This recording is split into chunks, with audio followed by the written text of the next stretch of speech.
DA বাদ দিয়ে এবার নয়া দাবি, ফের আন্দোলনকারীদের নিশানায় রাজ্য সরকার।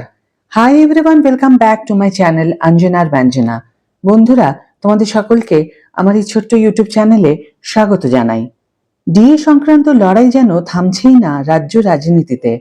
আন্দোলনের শিকড় আঁকড়ে এখনো দাবি চালিয়ে যাচ্ছেন আন্দোলনরত সরকারি কর্মীরা। গত মাসে রাজ্য বাজেটে 4% ডিএ বাড়ানোর প্রস্তাব দেওয়া হয় রাজ্য সরকারের তরফে। জানা গিয়েছে চলতি বছরে 1 এপ্রিল থেকে নতুন হারে ডিএ কার্যকর হবে। এর আগে এতদিন 14% ডিএ পেতেন রাজ্য সরকারি কর্মীরা, এবার তা বেড়ে হচ্ছে 18%। এদিকে ডিএ সংক্রান্ত লড়াইয়ের মাঝেই উঠে এলো আরেক দাবি। 2015 সালের নভেম্বর মাসে রাজ্যের ষষ্ঠ পে কমিশনের ঘোষণা হয়েছিল। তারপর প্রায় 1 দশক অতিবাহিত হতে চলেছে।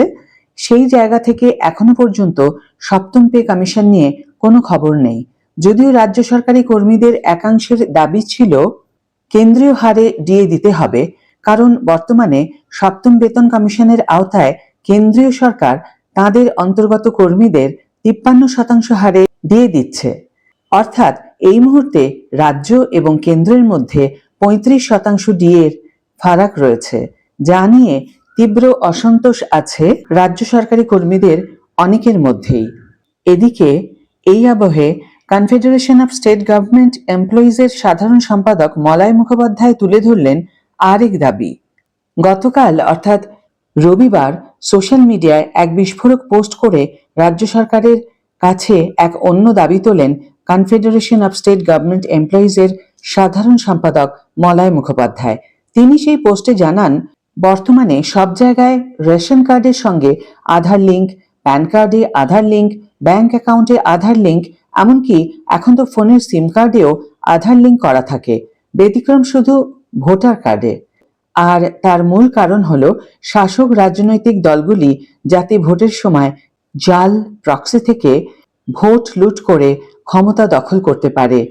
সেই পোস্টে তাই তিনি দাবি করেছেন যে কেন তাহলে রাজ্য সরকার সহ বিভিন্ন রাজনৈতিক দলগুলি জোরালো দাবি তোলে না যে আধারের সঙ্গে ভোটার কার্ড লিঙ্ক করে বায়োমেট্রিক পদ্ধতিতে ভোট গ্রহণ করতে হবে।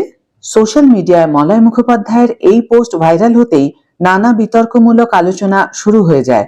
তবে তার এই প্রশ্নের পরিপ্রেক্ষিতে পাল্টা কোনো জবাব বা প্রতিক্রিয়া এখনো পর্যন্ত দেয়নি শাসক দল থেকে শুরু করে বাকি রাজনৈতিক দলগুলি। এদিকে ইতিমধ্যেই কেন্দ্রীয় সরকারের তরফে অষ্টম পে কমিশন ঘোষণা করা হয়ে গিয়েছে। তবে কবে থেকে এই কমিশন কার্যকর হবে এই নিয়ে নির্দিষ্ট কোনো দিন এখনো পর্যন্ত ঘোষণা করা হয়নি। আশা করা যাচ্ছে নতুন কমিশন চালু হলে কেন্দ্রীয় সরকারি কর্মচারীদের বেতন এক ধাক্কায় 10 থেকে 30% হারে বাড়তে পারে।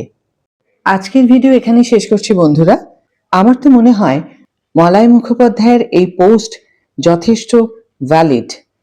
তোমাদের কার কি মনে হয় অবশ্যই তোমাদের মতামত কমেন্ট বক্সে লিখে জানিও। ভিডিও যদি ভালো লেগে থাকে তাহলে অবশ্যই একটা ছোট্ট করে লাইক দিও, শেয়ার করো বন্ধুদের সাথে। যারা এখন আমার চ্যানেলটিকে সাবস্ক্রাইব করোনি তারা অবশ্যই চ্যানেলটিকে সাবস্ক্রাইব করে আমার পাশে থেকো। আর যারা অলরেডি সাবস্ক্রাইব করে দিয়েছো তাদের জন্য আমার অনেক অনেক অনেক ভালোবাসা এবং অনেক ধন্যবাদ। আজ তাহলে বিদায় বন্ধু, দেখা হবে পরের ভিডিওতে। ভালো থেকো, সুস্থ থেকো, সঙ্গে থেকো।